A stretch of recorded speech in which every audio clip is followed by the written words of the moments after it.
பாஜக ஒரு மிகப்பெரிய ஊழல்ல சிக்கியிருக்கிறது. அதிலிருந்து மக்களுடைய கவனத்தை திசை திருப்பதற்கு இந்திய பிரதமர் பல்வேறு வகைகளில் அவர் உண்மைக்கு புறம்பான செய்திகளை பேசுவதை தன்னுடைய வழக்கமாக கொண்டிருக்கின்றார், இப்போது கொண்டிருக்கின்றார்.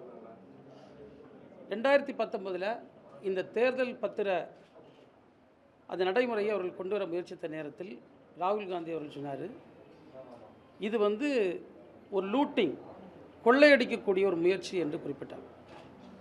அது மட்டும் இல்லை, அன்றைக்கு ஆர்பிஐ, அதே போன்று நம்முடைய தேர்தல் கமிஷன் போன்றவர்கள் இது ஒரு வெளிப்படைத்தன்மையை இல்லாமல் ஆக்கிவிடும், இது தேர்தல் நடைமுறையை சீரழித்துவிடும், ஊழலை ஊக்குவிக்க வாய்ப்பு வந்துவிடும் என்று கூறினார்கள்.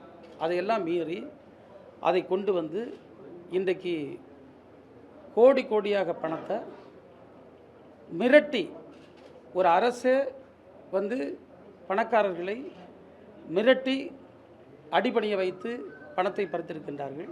அது ஒரு பக்கம். இன்னொரு பக்கம் பார்த்திங்கன்னா கான்ட்ராக்டர்கள் கொடுக்குற சலுகைகளை கொடுத்து பணத்தை பெற்றிருக்கின்றார்கள். அதே போன்று நஷ்டத்தில் இயங்கிக் கொண்டிருந்த பல நிறுவனங்களை பல நூறு கோடி வாங்கியிருக்கின்றார்கள். அது பல கேள்விகளை எழுப்புது. அப்போ நீங்கள் நஷ்டத்தில் இயங்குகிற நிறுவனங்கள் எப்படி நூற்றுக்கணக்கான கோடி தர முடிஞ்சது? அப்போ நீங்கள் வருமான வரியிலிருந்து அவர்களை பாதுகாப்பதற்காக நஷ்டக்கணக்கு காட்ட வைத்தீங்களா, இல்லை உண்மையிலேயே நஷ்டக்கணக்கு அது ஓடிக்கொண்டிருந்ததுன்னு சொன்னால் அவங்களுக்கு நீங்கள் வங்கியில் பல லட்சம் கோடி கடன் தள்ளுபடி செய்து கொடுத்து அதற்கு கையூட்டாக நீங்கள் இந்த பணத்தை பெற்றீர்களா என்ற கேள்வியெல்லாம் வந்துட்டுருக்கு. இது ஒரு மிகப்பெரிய தருணத்தில் நம்ம இருந்துகிட்ருக்கோம். இதுக்கு கொஞ்ச நாளைக்கு முன்னால் தான் சிஏஜி அறிக்கை மிக தெளிவாக பல லட்சம் கோடி தவறு நடந்திருக்கிறது என்று கூறிய நேரத்தில் அதையும் மூடி மறைப்பதற்கு பல்வேறு சம்பந்தமில்லாத சாதாரண மக்களுடைய வாழ்க்கைக்கு தேவையில்லாத பிரச்சனைகள் எல்லாம் பேசிக்கொண்டு மக்களை உணர்ச்சி வயப்படுத்தி திசை திருப்பினீர்கள். இப்போ தான் அதையும் பண்ண போகிறீங்க. இப்போ கன்னியாகுமரியில் அவர் மீனவர்களுக்கு பாதுகாப்புன்னு சொல்லார். நான் அவரை பார்த்து நேருக்கு நேராக ஒரு கேள்வியை வைக்கிறேன். சீனா வட இந்தியாவில் 4000 ஸ்கொயர் கிலோமீட்டர் பகுதியை ஆக்கிரமித்திருக்கிறதே உங்கள் ஆட்சியில் பல குற்றச்சாட்டுகள் வந்திருக்கிறத அது நீங்கள் வாய்மூடி மௌனியாக பார்த்துட்டு இருந்தீங்களா?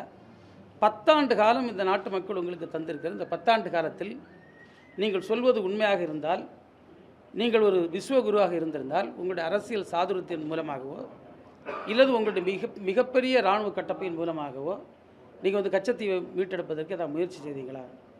எந்த முயற்சியும் நீங்கள் 10 வருஷம் செய்யலை. நீங்கள் அமெரிக்க ஜனாதிபதி பதவியே 2 டேர்ம் தான். இவர் 2 டேர்ம் பதவி முடிஞ்சு இந்த 2 டேர்மில் அது எதுவும் பண்ணலை. இதில் மிகப்பெரிய பரிதாபம் என்னவென்றால் 2018 பாஜக ஆட்சி இருக்கும்போது தான் முதல் முறையாக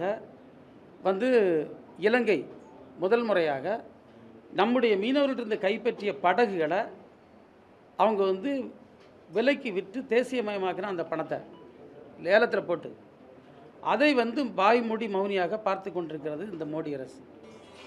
ஒரு நாட்டிலிருந்து கைப்பற்ற படகுகளை அந்த நாட்டு மீனவர்களுக்கு வாங்கி கொடுப்பதற்கு கூட துப்பில்லாத ஒரு பிரதமர் இன்றைக்கு மீனவர்களை பாதுகாப்புன்னு சொல்லுகிறார்.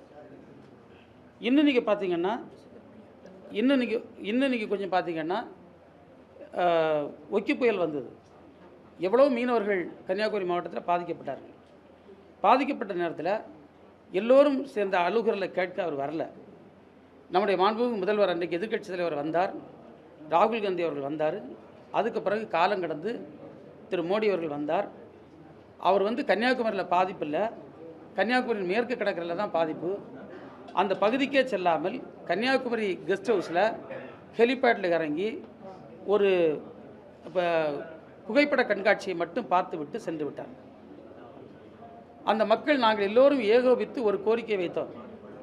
நம்முடைய கடலில் அடிக்கடி மீனவர்கள் காணாமல் போகிறார்கள். ஒன்றிய அரசு உரிய நடவடிக்கை எடுத்து எங்களுக்கு ஹெலிகாப்டர் மூலமாக அவர்கள் பாதிப்புள்ள தேடுகின்ற ஒரு வாய்ப்பை உருவாக்கி தருங்க. இந்த 10 வருஷத்தில் அதை கூட உருவாக்கி தர முடியலை. இன்றைக்கும் பார்த்திங்கன்னா இலங்கையில் 28 மீனவர்கள் எல்லை தாண்டி மீன்பிடித்ததற்காக கைது செய்யப்பட்டு வைக்கப்பட்டிருக்கிறார்கள். திரும்ப திரும்ப நம்முடைய மாண்புமிகு முதல்வர் அவர்கள் அங்கு இருக்கக்கூடிய அரசோடு பேச்சுவார்த்தை நடத்தி அவளை மீட்டு தாருங்கள் என்று ஒன்றிய வெளியுறவுத்துறை அமைச்சருக்கு கடிதங்கள் எழுதியிருக்கிற நீங்கள்லாம் பார்த்துருப்பீங்க. 2 வாரங்களுக்கு முன்னால் இதே போன்று சவுதி அரேபியாவில் மாட்டியிருந்த பல மீனவர்களை நம்முடைய அயலக அணியும் வெளிநாடு வாழ்கின்ற தமிழர்களும் இணைந்து அவர்களை மீட்டெடுத்திருக்கின்றனர். இதுதான் ஒன்றிய அரசுக்கு நிலை. இப்படி இருக்கக்கூடிய நேரத்தில் அவர்கள் எப்படி மீனவர்களை பாதுகாப்பார்கள் எங்களுக்கு தெரியாது. 50,000 கோடி ரூபாய் தமிழ்நாட்டுக்கு ரோடுக்கு தந்திருக்காங்களாம்.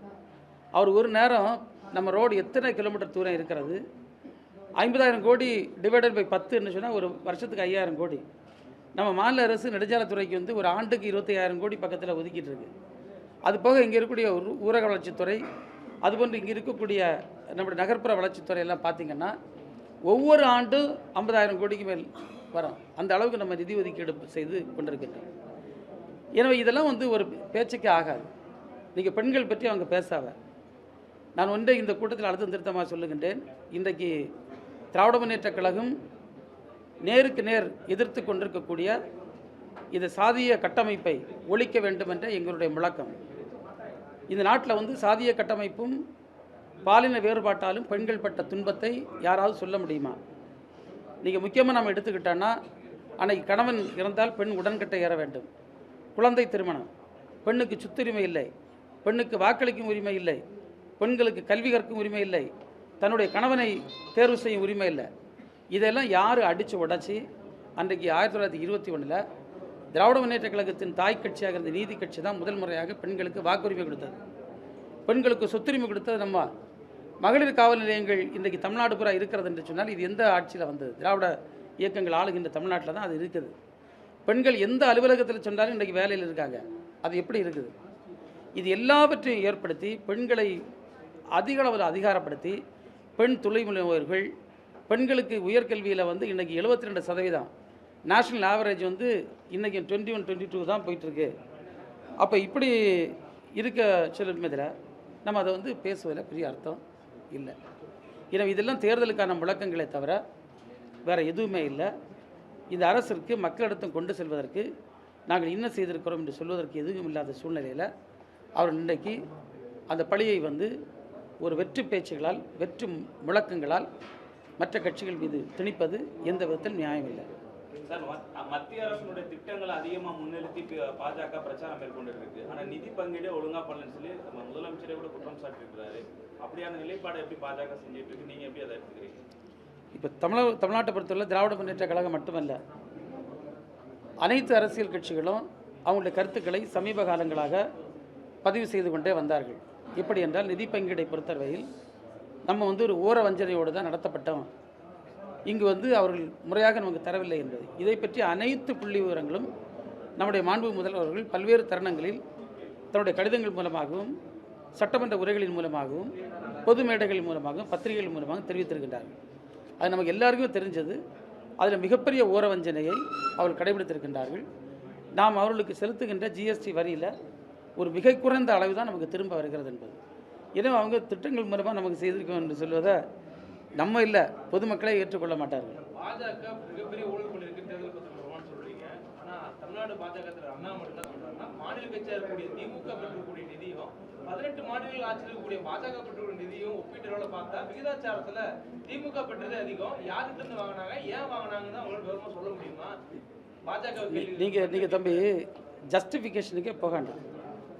இதை கொண்டு வந்த நேரத்தில் நான் தான் சொன்னேன், ராகுல் காந்தி சொன்னார் இது லூட்டிங்னு சொன்னார், இது கொள்ளையடிக்கக்கூடிய முயற்சி.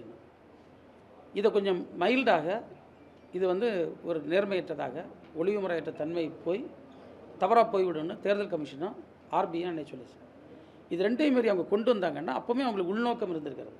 ரெண்டாவது, அந்த மோடஸ் ஆப்பராண்டி எப்படி இதை இவங்க நடைமுறைப்படுத்துகிறாங்க. இது யாரும் கொண்டு போய் மற்ற கட்சிகள் கொடுத்த மாதிரி டொனேஷன் கொடுத்ததில்லை. அவங்க பெரும்பான்மையான இது 3 வழியில் தான் வாங்கியிருக்காங்க. ஒன்று நம்ம என்ன இன்டிமிடேஷன், அதாவது பயப்படுத்தி அச்சுறுத்தி வாங்குவது.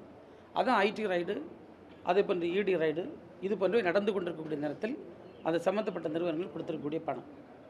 இன்னொன்று, கான்ட்ராக்ட்ஸ் அவார்ட் பண்ணுக்கு முன்னால், பெரிய பெரிய கான்ட்ராக்ட்ஸ் கொடுக்க முன்னால் வாங்கியிருக்கு. அப்போ அவங்க ப்ரீ கண்டிஷனோட தான் வாங்கியிருக்காங்கன்னு தெளிவு. தமிழ் ஒரு நிமிஷம் நீங்கள் ப்ரீ கண்டிஷனோட வாங்கியிருக்காங்கன்றதை பலமுறை நம்ம தெளிவுபடுத்தியிருக்கோம். மூன்றாவது பார்த்தீங்கன்னா நஷ்டத்தில் இயங்கக்கூடிய கம்பெனி எப்படி கொடுத்தது? அப்போ நஷ்டத்தில் இயங்கக்கூடிய பணமே இல்லாத கம்பெனி நட்டத்தில் இயங்குதுன்னு சொல்லி பொதுத்துறை பொதுமக்கள் சார்ந்த பணத்தை வாங்கினா அதை திரும்ப கூட கொடுக்க முடியாதவன் எப்படி இவ்வளோ தேர்தல் பாண்டு கொடுக்க முடிச்சது? அப்போ இது எல்லாமே ஒரு திட்டமிட்ட மோசடி என்பது தான் பொதுவான கருத்து. எங்களுடைய கருத்து மட்டும் இல்லை, இன்றைக்கி விவாதப்படுத்தப்படுகின்ற ஒரு கருத்து. இது லூட்டிங் அப்படின்னா மாநிலத்தில் ஆட்சியில் இருக்கக்கூடிய மாநிலங்களில் இருக்கக்கூடிய திரிணாமுல் காங்கிரஸும் திமுகவும் காங்கிரஸுங்களும் ஏன் வாங்கணும்?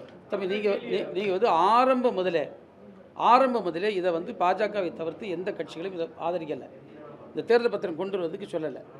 தேர்தல் பத்திரம் என்பது அன்கான்ஸ்டிடியூஷனல் என்று இன்றைக்கி உச்சநீதிமன்றம் தெளிவுபடுத்தி இருக்கிறது.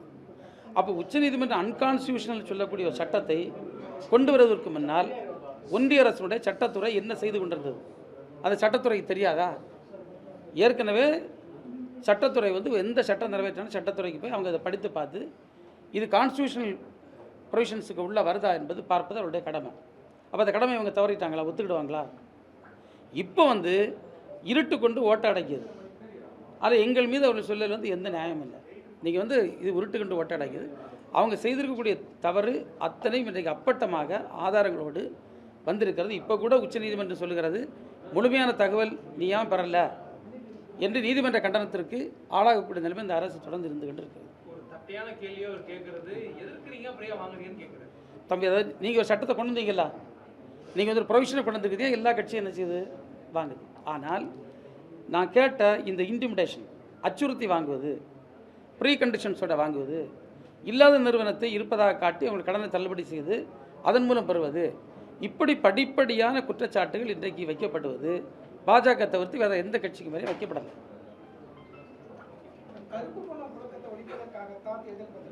இப்போ நம்ம இது மோடி அவர்கள் பேசின கதையை பற்றி கொஞ்சம் அதில் ஏதாவது கொஸ்டின்ஸ் தான் கேட்குது. ஏன்னா அவர் அந்த அளவுக்கு அப்பட்டமான பொய்யை வந்து கன்னியாகுமரியில் பேசிட்டு போயிருக்காரு. எதுவுமே இல்லை. அந்த பேச்சை நான் முழுமையாக பார்த்தேன். அதில் வந்து எந்த சாரமும் இல்லை. இன்றைக்கி வந்து அவர் வந்து ஏதோ சாதாரணமாக வந்து இந்த ஆங்கிலத்தில் ரிட்டோரிக்கல் லாங்குவேஜ்னு சொல்லுவோம், ஒரு ஆர்னமெண்டல் வேர்ட்ஸ், நல்ல அழகான வார்த்தைகளை வச்சு மக்களை உணர்வுபூர்வமாக கையில் எடுப்பதற்கான சில முயற்சிகள். அதே மாதிரி தான் அவர் ஒவ்வொரு இடத்துலையும் பேசிகிட்டு இருக்காரு. அப்போ இங்கே வந்து நீங்கள் பார்த்தீங்கன்னா தமிழ்நாட்டுக்கு சொல்லும்படியாக எதுவுமே இல்லை. அதனால தான் அவங்க பேசிகிட்டு இருக்காங்க. நான் கேட்குறேன், அவர் வந்து இனிதான் வந்து ராமராஜ்யத்தை கட்டமைக்க பரவலாம். அப்போ இந்த 10 வருஷம் என்ன செய்யிட்டு இருந்தாங்க? 10 வருஷம் நீங்கள் அமெரிக்க ஜனாதிபதி பார்த்தீங்கன்னா 2 டேர்ம் தான். இவருக்கு 2 டேர்ம் முடிஞ்சிட்டு. இந்த 2 டேர்மில் 10 ஆண்டு காலத்தில் நாங்கள் இதை செய்தோம், இது உங்களுக்கு பயன்பட்டுருக்குன்னு சொல்ல முடியுமா? நீங்கள் வந்து ஒன்றிய அரசுக்கு ஸ்கீம்ஸ் பற்றி பேசாரு. நம்முடைய மாண்புமிகு முதல்வர்கள் மிக தெளிவாக அது பற்றி பேசியிருக்கின்றார். நம்முடைய நிதியமைச்சர் இந்த சட்டமன்ற கூட்டத்தொடரில் மிக அற்புதமாக தன்னுடைய உரையில் குறிப்பிட்டார். ஒரு பிரதமர் வீடு வசதி திட்டம், அதில் எத்தனை சதவீதம் ஒன்றிய அரசுக்குது, எத்தனை சதவீதம் மாநில அரசுக்குது? அப்போ எல்லாவற்றிலும் பெரும் பங்கை அளிக்கக்கூடியது மாநில அரசு. ஆனால் பேர் மட்டும் ஒன்றிய அரசுக்கு பேர் இருக்குது. இதைத்தான் நம்ம வந்து எதிர்த்துட்ருக்கோம். அப்போ நம்ம தொடர்ந்து திட்டங்கள், மக்கள் நலன் சார்ந்த திட்டங்களை தந்துட்டுருக்கோம்.